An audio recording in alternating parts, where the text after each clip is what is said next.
संबोधन कर रहा हूँ। मेरे माँ और पिताजी वो भी इस कार्यक्रम में बैठे हुए हैं। मैं उनके चरणों में नमन करते हुए ज़्यादा समय क्यों नहीं लूँगा, क्योंकि कार्यक्रम काफ़ी लंबा है, हमारे बीच वक्ता भी काफ़ी है, कार्यक्रम भी बहुत है। मैं ज़्यादा न लेते हुए थोड़ा संक्षिप्त में संस्था का परिचय मैं आप लोगों को दे दूं, क्योंकि ये 3 कमरों के धर्मशाला का हमने शुभारंभ किया था और 16 बच्चे, मात्र 16 बच्चे, उसका शुभारंभ करके हमने चाप से में एक बीड़ा उठाया, क्योंकि हायर एजुकेशन का बहुत काफी पिछड़ापन था।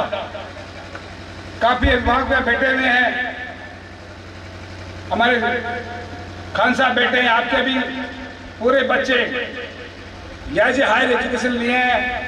हमने एक बीड़ा उठाया और लगभग 5 साल तक हमने संघर्ष किया।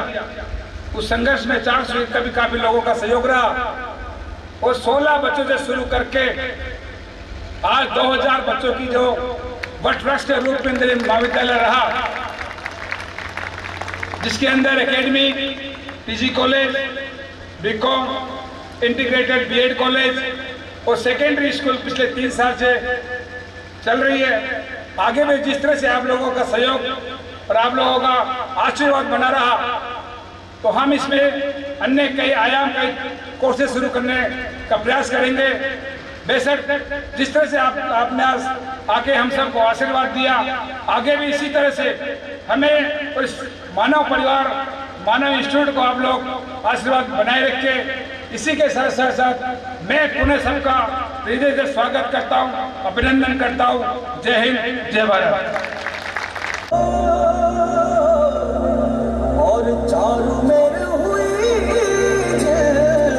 मिला आया हमारा पावड़ा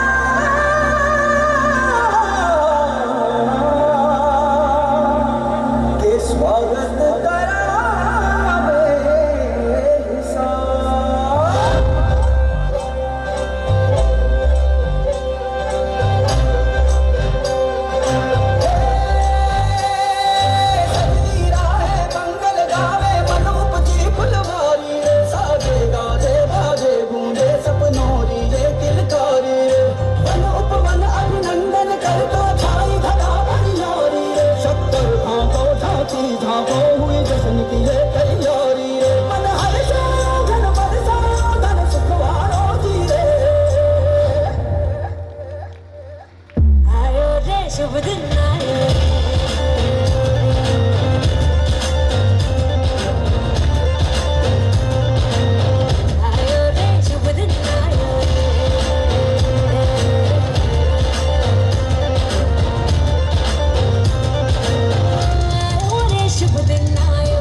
स्कूटर की पीली रोशनी से हमें नहलाते थे।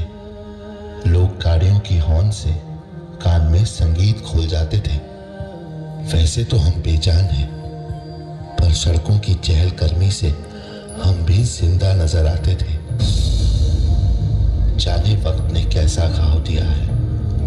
वक्त ने घाव दिया है तो वक्त ही मलहम लगाएगा।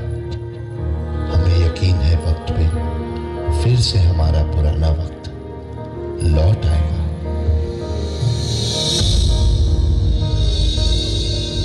नन्ही सी हंसी भोली सी खुशी फूलों सी वो बाहें भूल गए, जब देश ने दी आवाज हमें हम घर की राहें भूल गए। हम सोए नहीं कई रातों से, जाने वतन सा चांद बुझे, हमें नींद उसी दिन आएगी जब देखेंगे आबाद तुझे। इस कोरोना के डर से लोग सिर्फ एक टच से घबराते हैं।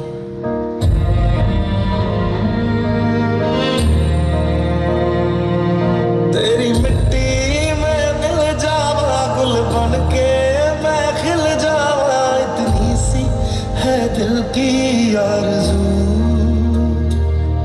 तेरी नदियों में बह जावा, तेरे खेतों में लहरावा, इतनी सी है दिल की आरज़ू।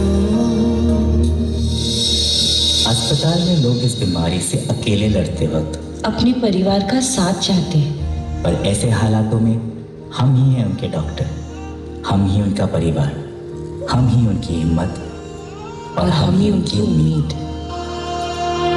मजबूर हुई जब दिल की दुआ तो हमने दवा से काम लिया, वो नब्ज नहीं फिर थमने दी जिस नब्ज को हमने थाम लिया। बीमार है जो किस धर्म का है, हमसे न कभी ये भेद हुआ, सरहद पे जो वर्दी खाकी थी अब उसका रंग सफेद हुआ। जवान अपनी जान की बाजी लगाकर सरहद की सीमा रेखा की रक्षा कर रहे हैं, लेकिन भारत की जीवन रेखा की जिम्मेदारी अब हमारे हाथ है।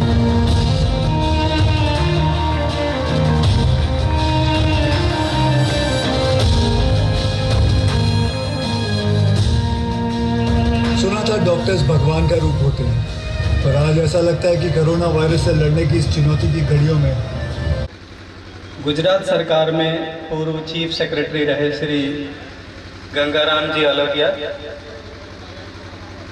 श्री जयनारायण जी शेर डीआईजी साहब सीआईडी, टीकमचंद बोहरा जी एडिशनल कमिश्नर साहब, अन्य गणमान्य व्यक्ति इस कार्यक्रम के और इस संस्थान के सूत्रधार श्री विकेश खोलिया जी और सारे जितने यहाँ पर अध्यापक गण हैं, बच्चे हैं, पत्रकार बंधु हैं और मेरे माता पिता समान जो गांव से यहाँ आए हैं वो हैं, मैं सबका अभिनंदन करता हूँ। मुझे यहाँ आकर जितना हर्ष का अनुभव हो रहा है मैं उसको बयान नहीं कर सकता। और आज का जो विषय है, जिस बात को लेकर हम सब यहाँ एकत्रित हुए हैं, वो एक बहुत महत्वपूर्ण विषय है।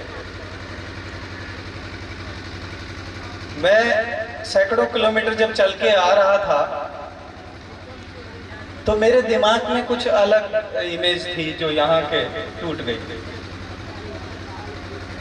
मुझे इस बात का आभास ही नहीं था कि खोलिया साहब ने हमारे बच्चों को, हमारे स्टाफ मेंबर्स को एक बहुत अच्छी जगह प्रदान करके, अच्छी फैसिलिटीज देके और एक उच्च स्तर की ओर ले जा रहे हैं। ये मैं उनका हार्दिक अभिनंदन करता हूँ इस बात के लिए।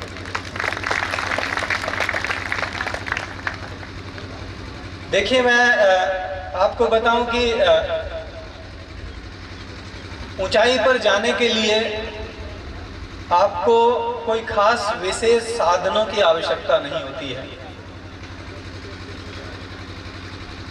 मैं एक ऐसी जगह से निकल के आगे गया जहां पर बिल्कुल, मेरा गांव एक ऐसी जगह है जहां पर पूरे गांव के 5 किलोमीटर के एरिया में कोई साधन ही उपलब्ध नहीं होता था। यानी आपको कहीं जाना है तो 5 किलोमीटर पहले पैदल जाना ही पड़ेगा, कोई चारा नहीं था। और मेरे पेरेंट्स भी बहुत अच्छी स्थिति में नहीं थे, गरीबी से गुजरे।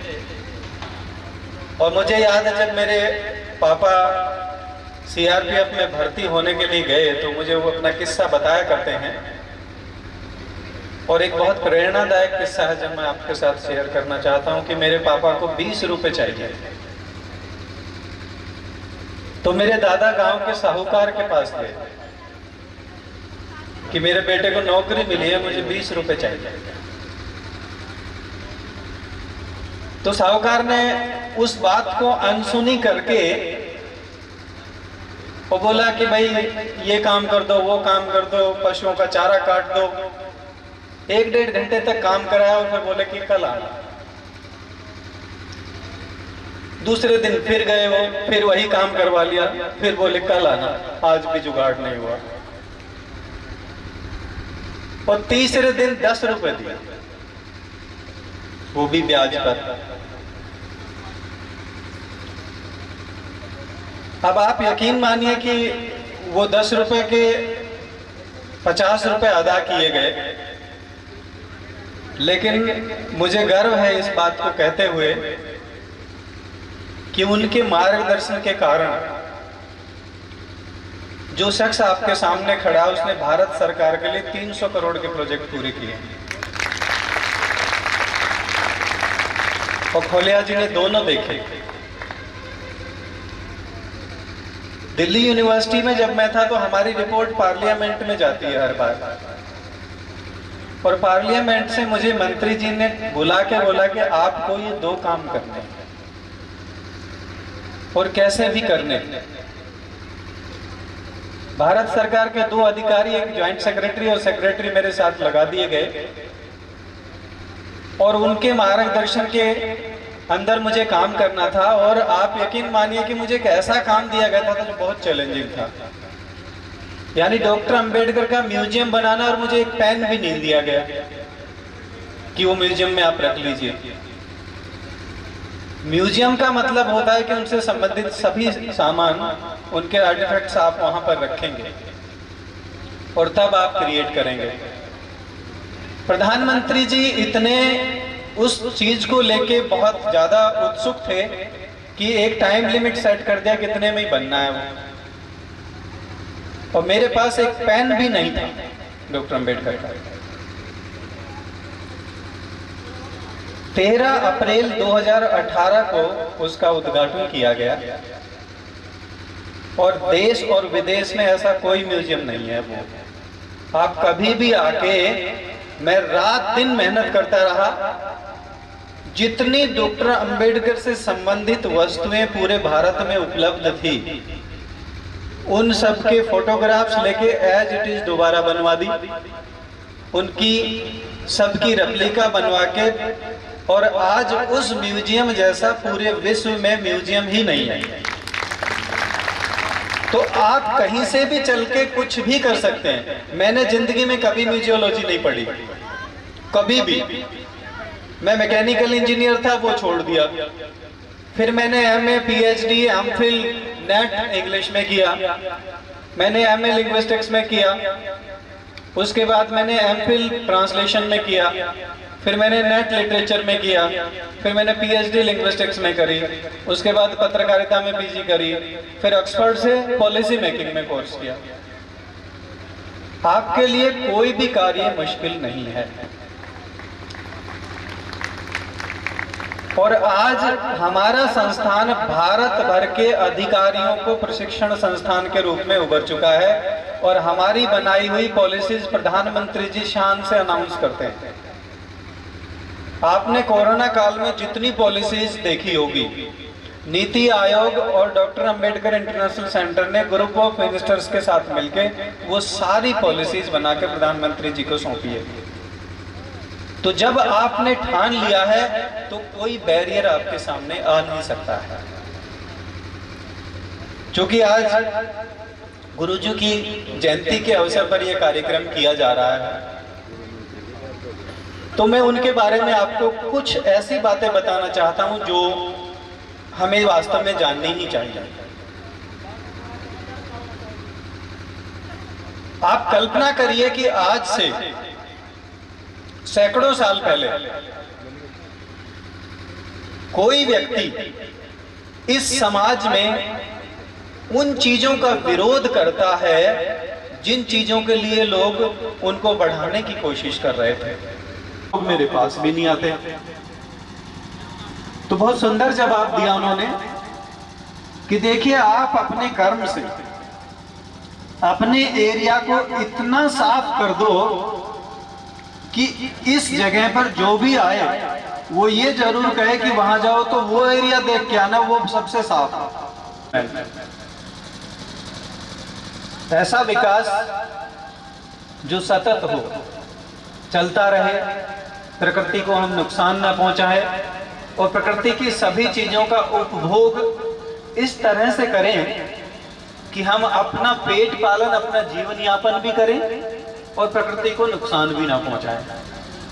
चीज ही नहीं थी, तब उन्होंने मधुमक्खी से हमारे कार्यों की तुलना करी। मधुमक्खी जिस तरह से प्रकृति के विभिन्न फूलों से शहद निकाल के, रस निकाल के उसको शहद बनाती है और उसको नुकसान भी नहीं पहुंचाती है, उस तरह मधुमक्खी एक ऐसा जीव जो हमें बहुत कुछ सिखाता है। दास पर बताऊंगा आपको, लेकिन 3 चीजें अभी बताना चाहता हूं। महात्मा बुद्ध के जीवन के 3 दर्शन थे और 3 दर्शन में उन्होंने 3 बड़ी बातें कही।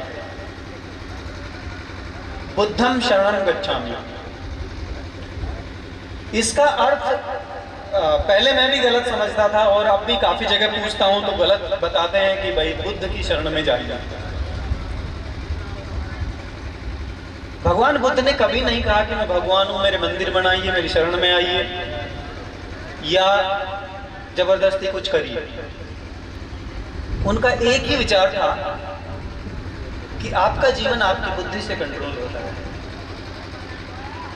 आप स्वयं की बुद्धि को विकसित करके उसकी शरण में जाइए पहले, तो आप अपने जीवन को कंट्रोल करना सीख जाएंगे। उसी सूत्र को रविदास जी ने अपनाया और उसी सूत्र को बाबा साहब ने अपनाया और इतनी पढ़ाई करी कि स्वयं बुद्धिमान होकर निकले। यहाँ कुछ बुद्धिजीवी भी बैठे हैं, मेरे पत्रकार बंधु और कुछ और लोग, तो मैं आपको बताता हूँ बुद्धिजीवी और बुद्धिमान में बहुत बड़ा फर्क होता है। जितनी विकृतियां इस समाज में आई है वो बुद्धिजीवियों के कारण आई है। आप कोर्ट में चले जाइए, आप संस्थानों में चले जाइए, आपको जैसे ही आपका पति पत्नी में झगड़ा हुआ और कोर्ट में चले गए तो आपको अलगाव के सारे रास्ते बता देंगे वो। पुलिस चौकी में चले गए तो पुलिस वाले आपको सारे रास्ते वो बता देंगे जिनसे आपको किसी को फंसाना है और अपने आप को निकालना है। क्या दुनिया में ऐसा भी कोई ज्ञान है जो समाज को जोड़ने और विकृतियों और बुराइयों को हटाने के लिए दिया जाता हो? हमारे बुद्धिजीवी लोग किताब खोल खोल के और समाज को तोड़ने के सारे साधन बता देते हैं, कोर्ट कचहरी से लेकर और अदालतों में। लेकिन जब आप अपनी बुद्धि की शरण में जाकर बुद्धिमान हो जाएंगे तो इन लोगों का प्रभाव आप पे नहीं पड़ेगा। इसलिए आपको बुद्धिमान बनना है, बुद्धिजीवी नहीं। दूसरा सूत्र उन्होंने दिया था धम्मम शरणम गच्छामि। तो पहला डॉक्टर अंबेडकर ने इसको फॉलो किया, एडुकेट, शिक्षित बनो, बुद्धम शरणम गच्छामि, बुद्धि की शरण में जाओ। दूसरा था धम्मम शरणम गच्छामि, धम्म की शरण में जाओ। धम्म क्या है? ऑर्गेनाइज। दुनिया में धम्म के अलावा ऐसी किसी भी चीज में ताकत नहीं है जो ऑर्गेनाइज करके किसी को बैठा दे। आप आज बैठे हैं तो आपका विद्यार्थी धर्म है कि मेरा ये कर्तव्य है, क्योंकि धम्म जो है वो आपकी एक्शन है, आपका कर्तव्य है, आपकी ड्यूटी है। वो जब आप सीख लेंगे तो आप और ये इसी बात को कर्मकार के रूप में रविदास जी ने भी बल दिया। और तीसरा सूत्र है संघम शरणम गच्छामि। संघ की शरण में जाइए। अगर आपने संघर्ष करना है तो हो सकता है आप बिना संघ के कहीं एक पॉइंट पे आके टूट जाएं। इसलिए तीसरा सूत्र डॉक्टर अंबेडकर ने दिया, संघर्ष करो, यानी शिक्षित बनो, संगठित रहो और संघर्ष करो। इसकी प्रेरणा कहां से ली? बुद्धम शरणम गच्छामि, धम्मम शरणम गच्छामि और संघम शरणम गच्छामि। दुनिया में पहला संघ भगवान बुद्ध ने बनाया था और सारनाथ में उसको उन 5 शिष्यों को जो संघ बनाया था उन्होंने पहला उपदेश भी दिया था अपना। उनसे मजबूत संघ कोई बना नहीं आज तक। तो आप संघ में रहिए, अपने आप को, अपनी ऊर्जा को एकत्रित करिए। संघर्ष करने का मतलब ये नहीं है कि हम सड़क को रोक लें और कुछ भी करें। याद रखिए, जिस मिट्टी ने आपको बहुत कुछ दिया है, जिस देश ने आपको बहुत कुछ दिया है, जिस परिवार ने आपको बहुत कुछ दिया है, उसके कभी भी अगेंस्ट मत जाइए। आप कुछ भी ऐसा मत करिए जो आपके देश के, आपके परिवार के, आपके समाज के विरुद्ध हो। आप उसको बनाइए, विकृतियों को दूर करिए, लेकिन उसके विरुद्ध जाके उग्र मत होइए। संघर्ष